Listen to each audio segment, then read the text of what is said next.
Mi nombre es Ángela Cassini y los invito a viajar con la imaginación a un mundo de historias fantásticas.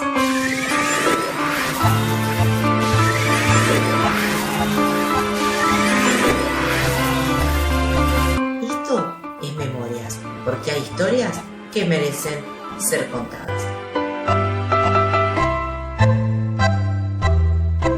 Muy buenas noches, ¿cómo les va? Bienvenidos a otra emisión más de Memorias de los jueves por la Meca Radio. Las grandes ciudades del mundo tienen sus leyendas y fantasmas y Buenos Aires no escapa a ese fenómeno. En el sur de la ciudad, justo frente a la boca del riachuelo, se encuentra un barrio de inmigrantes y fútbol. Estamos hablando del colorido y tanguero barrio de La Boca, pero no vamos a hablar de sus casas de chapa ni del puerto con aquellos barcos que fueron inmortalizados por la paleta de Benito Quinquela Martín. Nos vamos a ubicar en las intersecciones de la avenida Almirante Brown y las calles Wenceslao Villafañe y Benito Pérez Galdós. Exactamente sobre la avenida principal hay un antiguo edificio construido sobre un perímetro trapezoidal que llama la atención. Tiene la apariencia de un pequeño castillo con una torre imponente. Se lo conoce en la zona como la Torre de los Fantasmas y esta es su historia. Todo comienza en 1910. En esa época vivía en la ciudad una poderosa estanciera llamada María Luisa Aubert Ornaud.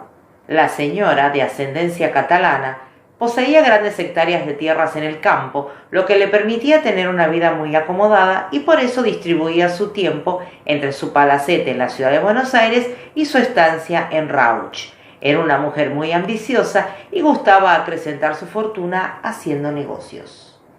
Un día le explican a María Luisa que en el barrio de La Boca, que contaba con un puerto, estaba creciendo cada vez más por el constante ingreso y radicación de inmigrantes que llegaban al país, atraídos por las posibilidades de crecimiento que les ofrecía el gobierno de la nación. María Luisa se convence de invertir en el barrio, compra un terreno en una importante esquina y construye allí una gran vivienda colectiva. Contrata los servicios del arquitecto catalán Guillermo Álvarez y le encomienda una gran casa estilo catalán moderno. Para ello encarga de aquella zona de España muebles, objetos e incluso plantas. Una vez terminado el edificio, quedó tan encantada que decidió olvidar aquello de rentar las habitaciones y decidió irse a vivir allí. Dejó su cómodo palacete en el centro porteño y se llevó sus cosas y sus sirvientes al flamante edificio de la avenida Almirante Brown. Los balcones lucían las plantas traídas de España. Con el tiempo, entre ellas, aparecieron unos hongos que los españoles llaman setas. Algunos son comestibles, pero otros son alucinógenos. Luego de un año de vivir en el edificio, María Luisa y sus criados empezaron a tener comportamientos extraños. Según los vecinos, se escuchaban gritos de susto que provenían de la casa y que pertenecían a María Luisa y a los sirvientes.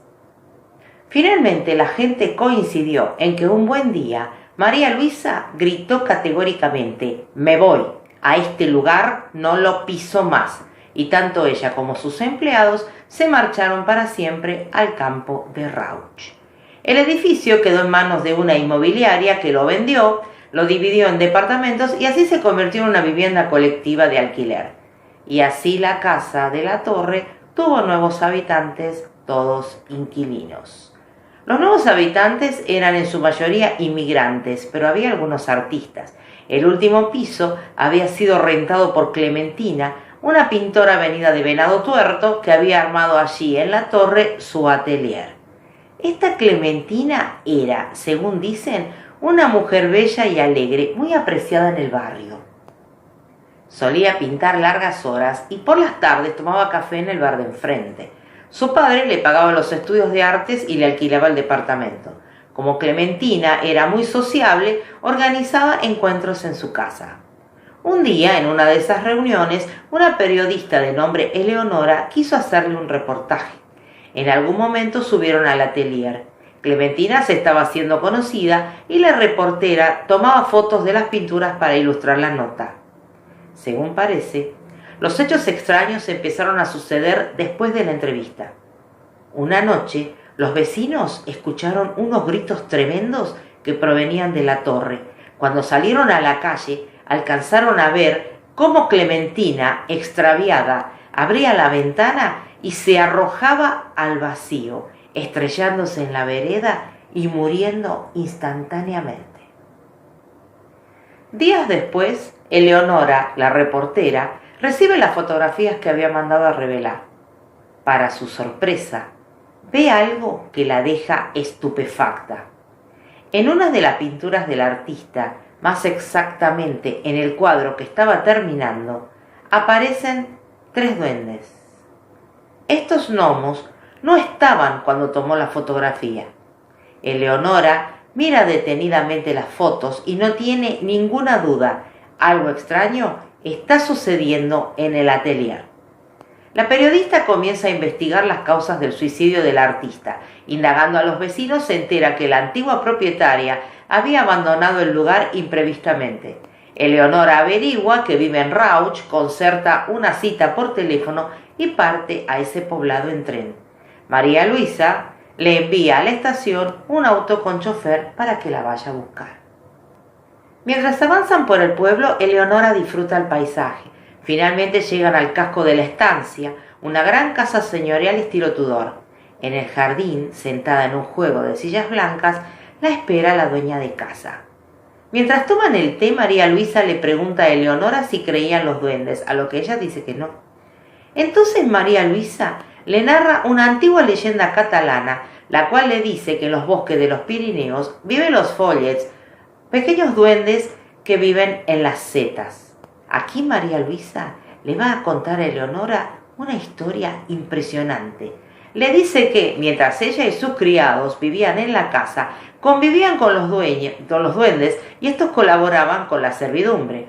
Pero un día uno de ellos quiso propasarse con una de las mucamas y uno de los criados lo estrelló contra la pared.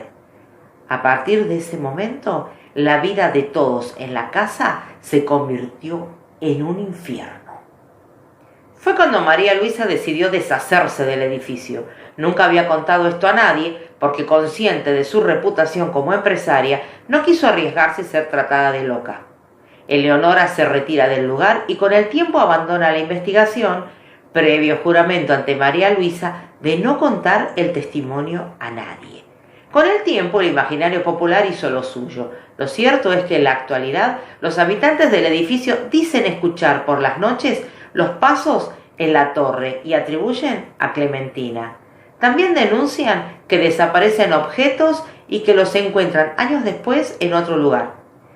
El cuadro Sin terminar de Clementina es uno de estos objetos desaparecidos y dice la leyenda que la única manera de terminar con el maleficio de la torre es encontrar el cuadro y darle una pincelada final.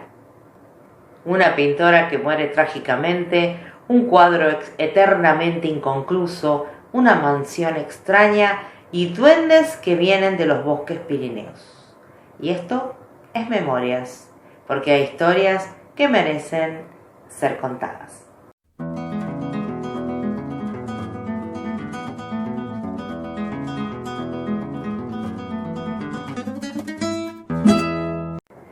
Esto es Memorias, porque hay historias que merecen ser contadas. El edificio Cabanal es una torre de departamentos ubicada en la calle Florida al 1065, frente a la Plaza San Martín, en pleno barrio porteño de Retiro. Es uno de los edificios más emblemáticos de la arquitectura moderna en Buenos Aires, una mezcla de estilo racionalista y art déco. Inaugurado el 3 de enero de 1936, fue el edificio de hormigón armado más alto de Sudamérica. Además, fue el único que contó con equipo de aire acondicionado centralizado en Buenos Aires. Desde el año 1999, este edificio pertenece al Patrimonio Mundial de Arquitectura de la Modernidad, por decisión de la UNESCO, y en el mismo año fue declarado Monumento Histórico Nacional. Con vista a la Plaza San Martín, la construcción del edificio oscureció por completo la vista de la Basílica del Santísimo Sacramento que se tenía que ver desde el palacio de la familia Anchorena. Se dice que la elección de este sitio para la construcción de un edificio tan monumental fue interpretada por muchos como un desaire sobre la familia Anchorena. Esto último evolucionó en una popular leyenda urbana sobre el porqué de la construcción de la monumental torre, y esta es la leyenda. Corría la década de 1930, Corina Kavanagh, por aquel entonces, era una mujer decidida, proveniente de una familia de inmigrantes. Aunque poseían muchísimo dinero, no tenían el linaje patricio y por eso se los llamaba despectivamente los nuevos ricos. Según parece, Corina habría tenido una historia de amor con uno de los hijos de la aristocrática familia Anchorena, pero como la madre del novio, Mercedes Castellanos de Anchorena, pertenecía al patriciado porteño, se opuso terminantemente a la relación. Fue tan rotundo el rechazo de la señora Anchorena que después de muchas idas y venidas, los novios finalmente se separaron. Dicen entonces que Corina, dolida, humillada y decidida a tomar revancha, elaboró una cuidadosa venganza. Algo que desvelaba a Mercedes Anchorena era la construcción de la Basílica del Santísimo Sacramento, templo por aquellos años realizado a pedido de la familia Anchorena para que se convirtiera en una especie de cripta familiar. La familia Anchorena vivía en un palacete justo del otro lado de la Plaza San Martín. La idea de Mercedes Anchorena era comprar un lote vacío que estaba justo frente a la iglesia para construir ahí la nueva mansión Anchorena.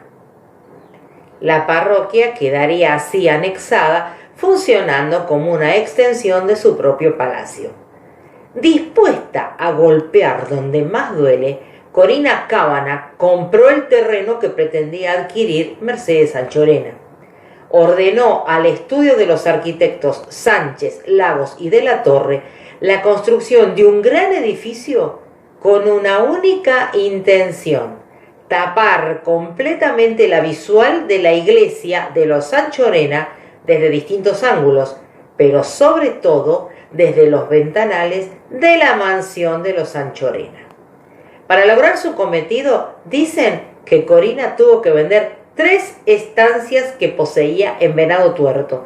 El edificio demoró en construirse 14 meses entre 1934 y 1936 y fue el más alto del país en su momento. El edificio Kavanagh resultó una verdadera novedad para la época. Entre otras cosas, poseía pileta de natación, talleres de lavado y planchado, cámara frigorífica para los tapados de piel y para mantener las alfombras, sistema telefónico central y depósito de seguridad. Y el objetivo de la venganza se cumplió. Actualmente, desde el único lugar donde se puede ver la iglesia de la familia Anchorena es desde el pasaje que se llama justamente Corina Kavanagh. Muchos desmienten esta historia argumentando que la rivalidad entre ambas mujeres habría sido imposible porque Mercedes Anchorena murió en 1920 y Corina ordenó la construcción del edificio en el año 1934.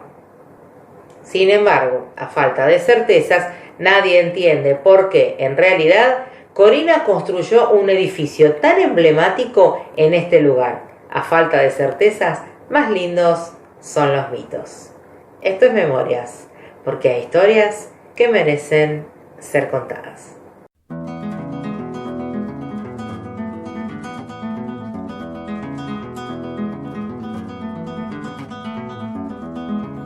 Memorias que se agigantan, que se hacen dueñas del tiempo, memorias que se disfrutan, que son eternos recuerdos, memorias que te apasionan, que por siempre son guardadas, memorias que son historias que merecen ser contadas.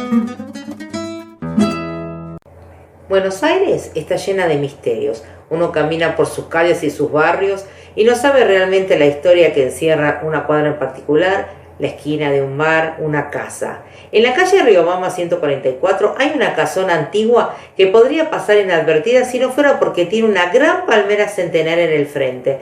Se dice que este lugar habría inspirado a Julio Cortázar para su cuento Casa Tomada. Se la conoce como la Casa de la Palmera y esta es su historia. La tenebrosa historia de esta casa comienza a fines del siglo XIX, donde vivía Catalina Espinosa de Galcerán con su esposo, el doctor Galcerán, un médico muy reconocido que murió durante la epidemia de fiebre amarilla de 1871 mientras ayudaba a los enfermos. Catalina había comprado la casa por su encantador estilo francés. Su principal interés era tener una casa grande, ya que necesitaba espacio para sus 5 hijos varones y única mujer. Catalina contaba con la fortuna suficiente para que a sus hijos no le falte absolutamente nada. Todos estudiaron sin la necesidad de salir a trabajar y muy pronto se recibieron con títulos universitarios. De todos los hermanos, Elisa, la única mujer, era muy creyente. Solía asistir a misa todos los días a la parroquia Nuestra Señora de Valvanera. Muy aplicada, en 1909 pudo terminar su carrera de taquígrafa. Cuentan que cuando llegó a su casa recién recibida, miró hacia el Congreso Nacional que estaba enfrente y se dirigió a buscar trabajo. Justo estaban buscando taquígrafas para cubrir las vacantes y por ser tenaz consiguió el trabajo. La joven entró a su casa eufórica anunciando que había egresado y que al día siguiente empezaba a trabajar. Su madre estaba muy orgullosa de ella, no así de los hijos varones, quienes, si bien tenían título universitario, no les interesaba trabajar. Los 5 hermanos Galcerán, siendo mayores de edad, habían recibido una considerable suma de dinero de su padre y por eso ninguno quería trabajar. Pero lo que más irritaba a su hermana era la vida libertina que llevaban. Esta conducta iba en contra de las creencias y de los valores inculcados por la madre. Años después del centenario de la República, los hermanos perdían a su mamá. Después de aquella muerte, los hermanos varones decidieron seguir viviendo allí y todos continuaron en la casa, obviamente atendidos por Elisa. Los hermanos varones tenían mucho tiempo libre y traían todo el tiempo mujeres de vida licenciosa a la casa y hacían fiestas que terminaban a la madrugada. Elisa solía encerrarse a rezar para que sus hermanos cambiaran este comportamiento. Además de mujeriegos, los 4 hermanos eran deportistas. Elisa tenía que supervisar el correcto funcionamiento de las tareas del hogar. Ropa, limpieza y comida, todo estaba bajo la supervisión de Elisa, quien recibía los reclamos de los hermanos si algo no estaba bien. A la muerte de su madre, los hermanos decidieron clausurar el cuarto y dejarlo tal como estaba. La habitación se cerró y jamás volvería a abrirse. Al tiempo, una serie de hechos misteriosos comenzaron a suceder. Un día, uno de los hermanos falleció repentinamente mientras jugaba un partido de tenis con sus amigos. Un infarto le había provocado la muerte instantáneamente. Luego del entierro, al llegar la noche, los hermanos se encontraban sentados en el living principal, desolados. De pronto, la hermana se les acercó y les dijo que, así como habían clausurado el cuarto de la madre para preservar su memoria, se haría lo mismo con el cuarto del hermano. Ellos, apenados por la repentina partida, asintieron con la cabeza. Elisa fue a cerrar la puerta del cuarto y se dirigió a dormir. Al día siguiente, fue a trabajar como si nada hubiera ocurrido. Meses después, la tragedia volvería a enlutar a la familia. Uno de los hermanos disfrutaba de un día de campo cerca del Yacht Club argentino. Luego de unos tragos, con sus amigos, totalmente ebrio, se dirigió a su velero, pero la mala suerte hizo que cayera al agua y se enredara con una de las sogas de amarre, muriendo ahogado. Nuevamente se repetía la escena: funeral, regreso y la clausura definitiva del cuarto del difunto por parte de Elisa. Al año siguiente, otro de los hermanos conducía su auto y murió en un accidente. Elisa vuelve a clausurar el cuarto y a seguir como si nada hubiera ocurrido. El libertinaje continuaba en la casa mientras tanto y Elisa sentía odio y rencor por la vida que seguían llevando. A pesar de todo, Elisa y los hermanos querían la casa y ninguno deseaba marcharse. Esto los obligaba a seguir conviviendo y soportándose. Una noche uno de los hermanos fue a una fiesta con amigos a una tanguería conocida como lo de Hansen. En aquella época rondaban por ahí malevos, prostitutas y niños bien que buscaban mujeres y alcohol.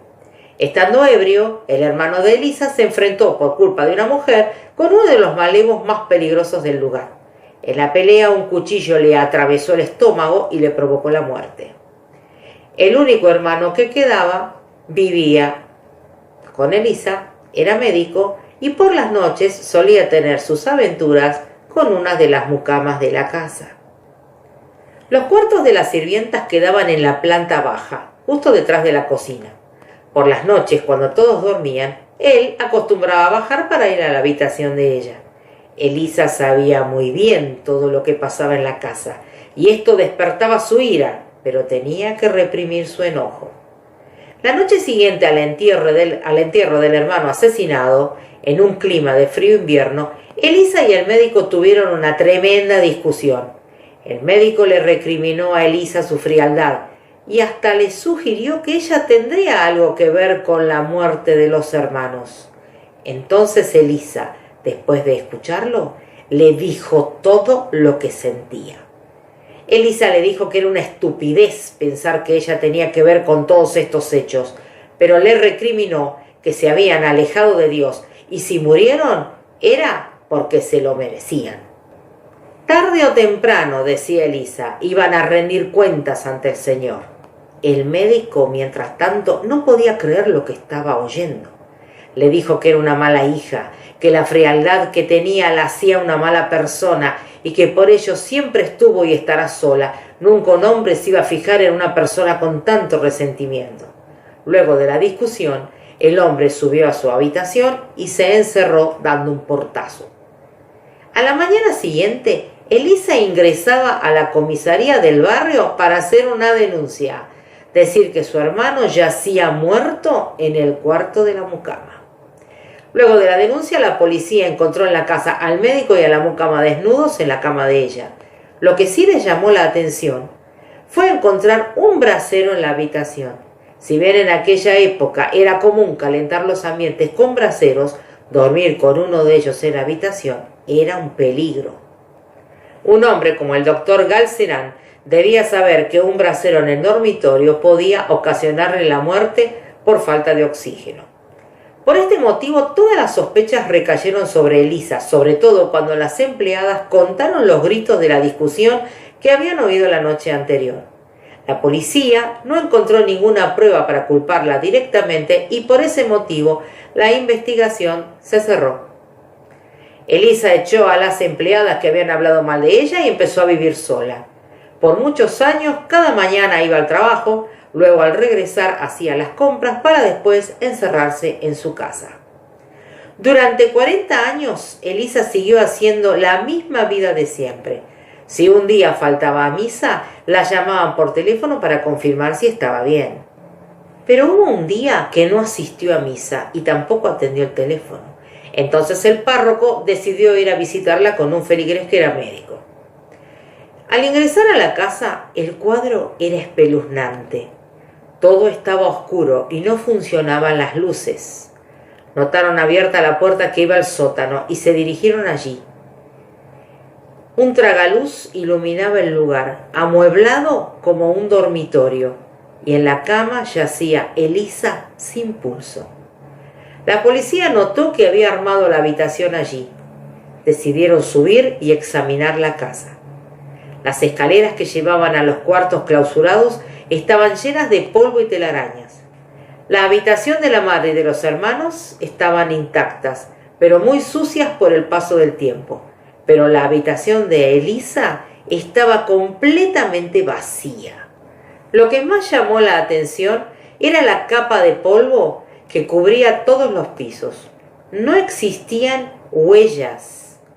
Había un tremendo olor a ratas muertas y a humedad en toda la casa. Los investigadores concluyeron que Elisa no había subido a los pisos superiores por muchos, pero muchos años. Algunos dicen que luego de clausurar la habitación del último hermano fallecido, Elisa decidió trasladar los muebles a la habitación del sótano. Desde aquel día nunca más subió a la planta alta. Por muchos años, la casa estuvo cerrada. Después funcionó allí una escuela y en la actualidad funciona el Instituto del Pensamiento Socialista. La leyenda cuenta que todo hombre que haya tenido una vida libertina, si ingresa a esta casa, experimentará tremendos dolores estomacales y eso lo postrará en la cama. Dicen que todavía en la casa el espíritu de Elisa ronda los rincones, dispuesta a castigar a todos los que lleven una vida licenciosa. Esto es Memorias, porque hay historias que merecen ser contadas. Memorias que se agigantan, que se hacen dueñas del tiempo, memorias que se disfrutan, que son eternos recuerdos. Y hemos llegado al final de este Memorias de hoy. Las fuentes consultadas fueron las siguientes: El Destape Web, Museo de Buenos Aires, Clarín, Crónica, La Nación, Turismo Buenos Aires, Moderna Buenos Aires, elcronista.com, RHM Buenos Aires, Mastermóvil, porconocer.com, nexofilm.com y por supuesto Archivo General de la Nación. Esto ha sido todo por hoy. Los invito a escuchar más historias el jueves que viene a la misma hora, por supuesto por aquí, por la Meca Radio. Y no se olviden, hay leyendas que son historias y hay vidas que nacieron para ser leyendas. Esto es Memorias, porque hay historias que merecen ser contadas. Les mando un beso grande. Cuídense mucho. Chao.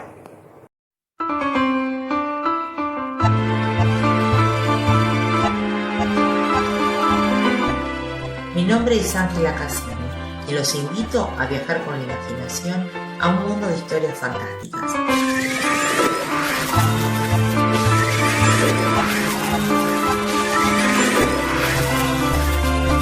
Esto es Memorias, porque hay historias que merecen ser contadas.